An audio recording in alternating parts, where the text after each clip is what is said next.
जिम्मेवारियां जो डॉक्टर अजय सिंह चौटाला जी, doctor bridge Sharma ji के विचार विमर्श अनुसार जो दी गई है, आज पहली बैठक सभी हल्का जिला अध्यक्षों की, प्रभारियों की रोहतक में ली गई और आगामी 15 जून से लेकर 31 जुलाई तक पूरे प्रदेश भर में सदस्यता अभियान को मजबूती से कैसे आगे ले जाया जाए, कैसे पार्टी के अंदर नए सदस्यों को जोड़ा जाए, उसके ऊपर सबके विचार भी लिए गए, गाइडलाइंस भी सबको दी गई और पार्टी को कैसे बूथ लेवल पर मजबूत किया जाए उसके ऊपर आदेश दिए गए। साथ ही साथ पार्टी ने भारतीय सेना के तीनों विंग्स, आर्मी, एयरफोर्स और नेवी को प्रस्ताव के माध्यम से बधाई दी। हमारे कर्नल एस.एस. राठी के अध्यक्षता में कि जिस प्रकार से देश की सुरक्षा के अंदर उनका योगदान रहा है और उनके साथ साथ अर्धसैनिक बलों का भी, जिन्हें मजबूती के साथ देश के बॉर्डर की सुरक्षा करी, उनको जननायक जनता पार्टी का एक एक वर्कर और हरियाणा का एक एक नागरिक बहुत बहुत बधाई देता है, क्योंकि हमारे लिए गर्व की बात है कि 2% आबादी के प्रदेश में 10% जवान भारतीय सेना को दे रखे। उसके साथ पिछले दिनों जिस तरीके से यूनिवर्सिटी लेवल पर, पब्लिक सर्विस कमीशन और स्टाफ सिलेक्शन लेवल पर पेपर की लीकेज या प्लान्ड तरीके से पेपर के अंदर क्वेश्चन इम्प्लांटेशन करी गई, उसके विरुद्ध इंसो के राष्ट्रीय अध्यक्ष प्रदीप देशवाल की तरफ से निंदा प्रस्ताव पारित किया गया। साथ में पहली बार हुआ है कि 30 दिन से ज़्यादा डिलेड पेमेंट फार्मर की रही। अमरजीत ढांडा जी द्वारा किसानों की दुर्दशा, चाहे वो पानी की समस्या इतिहास में रही हो, खाद की समस्या रही हो, इसके ऊपर निंदा प्रस्ताव पारित किया गया। और आदरणीय ब्रिज शर्मा जी की तरफ से जो आज कानून व्यवस्था प्रदेश भर की है, उसके विरुद्ध निंदा प्रस्ताव पारित किया गया। मैं तो आपको इतना बता सकता हूं, कल आपके एक पत्रकार साथी ने मुझे सुबह सुबह अखबार की कटिंग भेजी और लिखा हुआ कि मुख्यमंत्री ने ठेकेदारों की बैठक ली और पुलिस को आदेश दिए। आज जो हालात प्रदेश की है, क्या शराब का व्यापार भी कराने के लिए पुलिस का सहयोग लेने का काम हरियाणा सरकार करेगी? और क्या ऐसी हालत लॉ एंड ऑर्डर की हो चुकी है कि क्या क्रिमिनल्स प्रदेश के अंदर व्यापारी बनकर आम नागरिक, आम व्यापारी को धमकाने लगेंगे? फिर तो कोई एक व्यापार नहीं, आने वाले समय में डॉक्टर्स के ऊपर भी दबाव बढ़ेगा, प्रॉपर्टी डीलरों के ऊपर भी दबाव बढ़ेगा और अनार्की इस प्रदेश में आ जाएगी। 1 साल 3 महीने नायब सैनी जी को प्रदेश के मुख्यमंत्री की 2 बार शपथ लिए हो और 1 साल 3 महीने पहले एक भाषण में मैंने उनको बोलते सुना था कि गुंडा तत्व हरियाणा छोड़ दो, वरना। आज तक वरना की परिभाषा वो समझा नहीं पाए और जिस तरह के घटनाक्रम यमुनानगर जिले में, रोहतक में, गुड़गांव में सुनने में आ रहे हैं, तो साफ दिखता है कि उन गुंडा तत्वों को कहीं ना कहीं भारतीय जनता पार्टी की सरकार और खुद होम मिनिस्टर होते हुए मुख्यमंत्री शय देकर कहीं ना कहीं बचाने का काम कर रहे हैं। प्रदेश के अंदर आगामी 15 जून से सभी 22 जिलों में संयुक्त तौर पर एक ही दिन 90 के 90 हलकों में सदस्यता अभियान को जननायक जनता पार्टी आगे लेकर बढ़ेगी और हमारा टारगेट है कि हर बूथ पर एक एक्टिव मेंबर के साथ हम 25 कम से कम सदस्यों को जोड़ने का काम करें, जिसका हरियाणा प्रदेश के लगभग 20,000 बूथों पर 5 लाख नए सदस्य हम बनाने का काम करें। और वहीं जैसे हमने पहले बूथ सखी की योजना चलाई थी, इलेक्शन कमीशन द्वारा भी पिंक बूथ बनाए गए। इन दोनों को जोड़ते हुए जननायक जनता पार्टी हर बूथ पर एक महिला सखी को पिंक मेंबर के तौर पर पार्टी से जोड़े।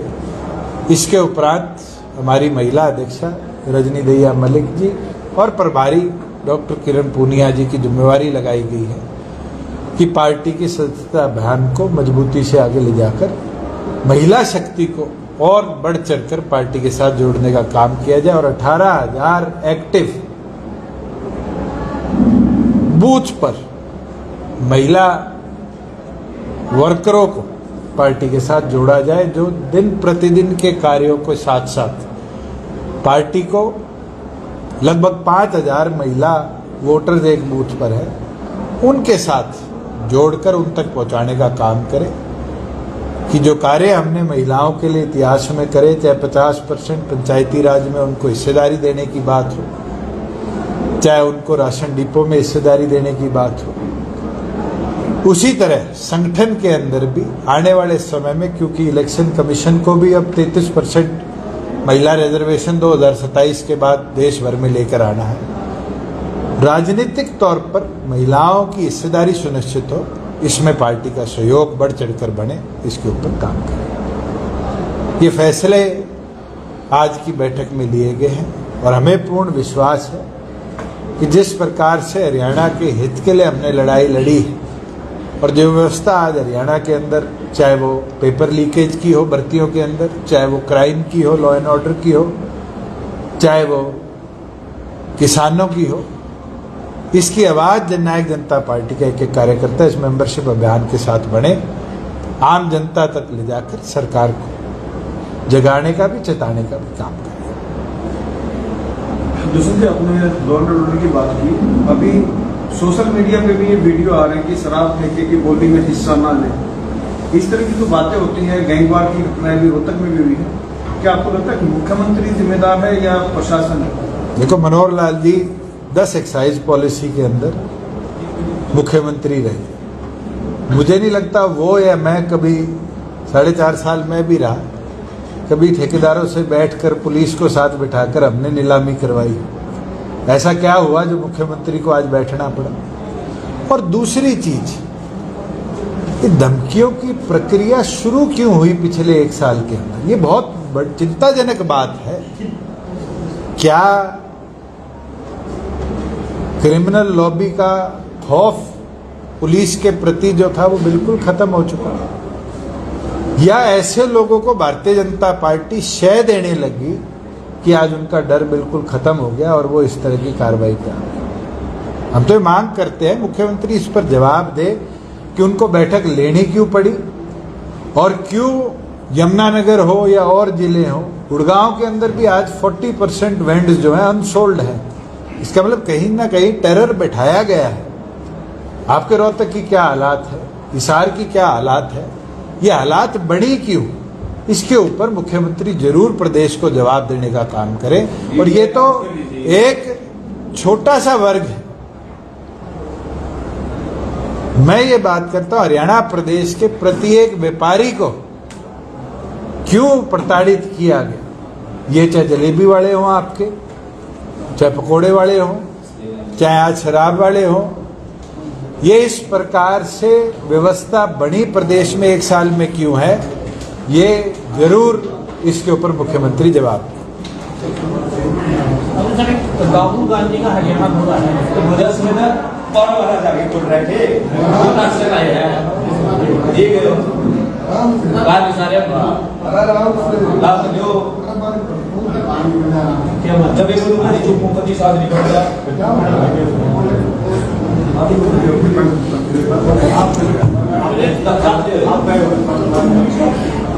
आप कुछ पूछ रहे थे? राहुल गांधी का हरियाणा दौरा किस तरह से देखते हैं, क्योंकि उन्होंने आदेश दिए कि जल्द ही प्रदेश अध्यक्ष, जिला अध्यक्ष तक भरी जाए। मैं तो आपके सवाल से बड़ा हैरान हूं। राहुल गांधी का हरियाणा दौरा कोई पहली बार आया है? राहुल गांधी हरियाणा में कई बार आ चुके। वो कांग्रेस के राष्ट्रीय अध्यक्ष बने थे तब भी आए थे, आज वो राष्ट्रीय अध्यक्ष नहीं है तब भी आए हैं। जब उससे पहले वो कांग्रेस के पार्टी के एक साधारण कार्यकर्ता थे तब भी आए थे। उससे क्या कांग्रेस सुधरी हरियाणा के अंदर? जो पार्टी फूलचंद मुलाना की अध्यक्षता के बाद अपना जिला लेवल का संगठन नहीं बना पाई, वो हल्का लेवल पर कैसे पहुंचेगी? और हम तो अखबारों के माध्यम से पढ़ते हैं कि नेता प्रतिपक्ष पर फैसला नहीं हुआ, चर्चा नहीं हुई, कांग्रेस के नेताओं के बयान आ रहे। तो पार्टी नेता प्रतिपक्ष नहीं चुन सकती, वो पार्टी नेतृत्व कैसे देगी विधानसभा में? यह हैरानी की बात है कि आज कांग्रेस को सेंट्रल लीडरशिप के आगे ये बोलना पड़ता है गुटबाजी खत्म करवाओ, संगठन बनाओ, पैनल मांगे जाते हैं। इसका मतलब तो उनका ऑर्गेनाइजेशन कितना वीक है। इसमें तो मैं मानता हूं बसपा हो, बीजेपी हो, सब पार्टियां ऑर्गेनाइजेशनली साउंड है। किसी एक को जिम्मेवारी दी जाती है, सारा संगठन उसके साथ काम करता है। मगर क्या कांग्रेस ऑर्गेनाइजेशनली इतनी वीक है कि किसी को जिम्मेवारी नहीं दे सकती? और ये जिसका नाम आप लेते हो ये आए जाए, उससे कांग्रेस नहीं सुधरेगी। अच्छा, उन्होंने एक सवाल और किया है कार्यकर्ताओं को। उन्होंने कहा कि 3 तरह के घोड़े हैं कार्यकर्ताओं में। एक तो लंबी रेस का तेज दौड़ने वाला घोड़ा, एक लंगड़ा घोड़ा, एक भ्राती घोड़ा। तो ये इस तरह की जो उन्होंने वर्ड चुने हैं, क्या इससे कोई कार्यकर्ताओं को भी कोई फायदा होगा? अगर आप मीटिंग में बैठे होते तो मैं आपको कहता जरूर राहुल गांधी से पूछो तीनों में से वो कौन से घोड़े हैं। अगर वो ये फैसला कर ले वो कौन से घोड़े हैं, फिर ही तो कांग्रेस के कार्यकर्ता फैसला करेंगे वो कौन से घोड़े। किसानों को बड़ी प्रॉब्लम फेस करनी पड़ रही है। सोलर जो प्लेट्स लगती हैं ट्यूबवेल पे, पिछले दिनों तूफान आया जबरदस्त, कई जिलों के किसान इफेक्टेड हुए हैं और उनको डैमेज हुआ है, उनको मुआवजा कहीं से नहीं मिल रहा है। इसके अंदर जो हमने प्रस्ताव पारित किया है उसके अंदर हम यही सरकार से मांग करते हैं, सिर्फ सोलर प्लेट्स नहीं, हरियाणा प्रदेश के किसान आधुनिक दिन प्रतिदिन होते जा रहे हैं और बहुत से किसानों ने पॉली हाउसेज, नेट हाउसेज लगा रखे। और जो तूफान आया है 12 जिले तो मैं जानता हूं जिसके अंदर बहुत बड़ी तादाद में नेट हाउसेज, पॉली हाउसेज को नुकसान हुआ है और ये किसी भी प्रधानमंत्री फसल बीमा योजना में कवर नहीं होते। हम ये मांग करते जैसे बाढ़ के समय पर हमने 7,000 रुपया एकड़ के हिसाब से फार्मर को स्पेशल पैकेज दिया था कि वो अपने नुकसान की भरपाई कर ले। मुख्यमंत्री फार्मर के लिए बयान तो दे चुके हैं कि हम पैकेज बनाएंगे। तुरंत प्रभाव से आर्थिक मदद स्टेट डिजास्टर मैनेजमेंट फंड से मुख्यमंत्री करने का काम करे, जिसके तहत जिन फार्मर्स की भी सोलर संबंधित एसेट्स को, हॉर्टिकल्चर संबंधित एसेट्स को या एग्रीकल्चर संबंधित एसेट्स को नुकसान हुआ है, किसी भी पॉली हाउस को, नेट हाउस को, उसके खेत को, उसकी पूर्ण तौर पर भरपाई हरियाणा सरकार अपने स्टेट डिजास्टर फंड से करे, जिससे हमारा किसान आधुनिक होकर आगे बढ़ता रहे, ना कि आर्थिक तौर से कमजोर होकर आधुनिक खेती से पीछे हटने का काम करे।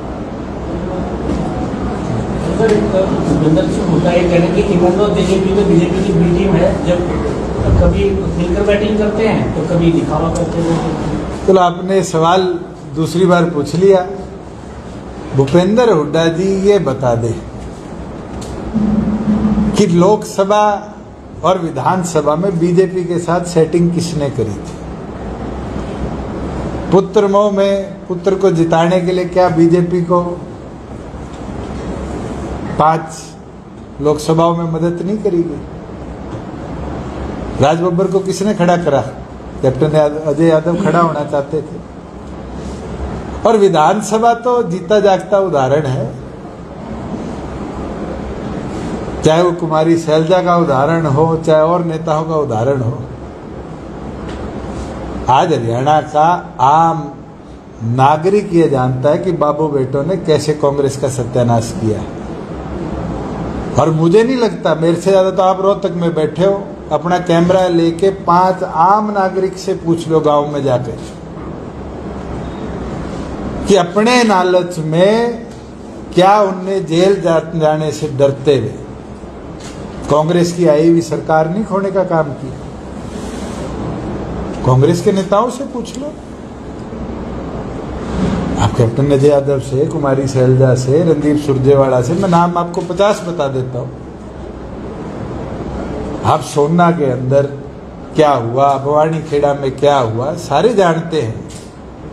किस प्रकार से कांग्रेस को हराया भूपेंद्र हुड्डा ने, और आज उसका नतीजा है कि प्रदेश के अंदर बीजेपी से सेटिंग कर कर अपने, चाहे वो एसोसिएटेड जनरल लिमिटेड को जमीन देने का केस हो, चाहे इंडस्ट्रियल प्लॉट देने की बात हो, चाहे एमटी मानेसर की बात हो, क्यों उसमें तारीख पे तारीख लगे जा रही है? सुप्रीम कोर्ट के आदेश है, किसी भी सिटिंग एमएलए और एमपी के ऊपर अगर कोई केस चल रहा है तो उसको फास्ट ट्रैक किया जाए, 1 साल में निपटाया जाए। 3 बार सुप्रीम कोर्ट ने उन आदेशों को नीचे कोर्टों तक पहुंचाया है। पर ऐसा क्या अद्भुत हो गया कि 10 साल से भूपेंद्र सिंह हुड्डा के केस में उस आदेश के बाद भी अभी गवाहियां ही शुरू हुई? ये साफ दिखता है बीजेपी की बी टीम कौन है।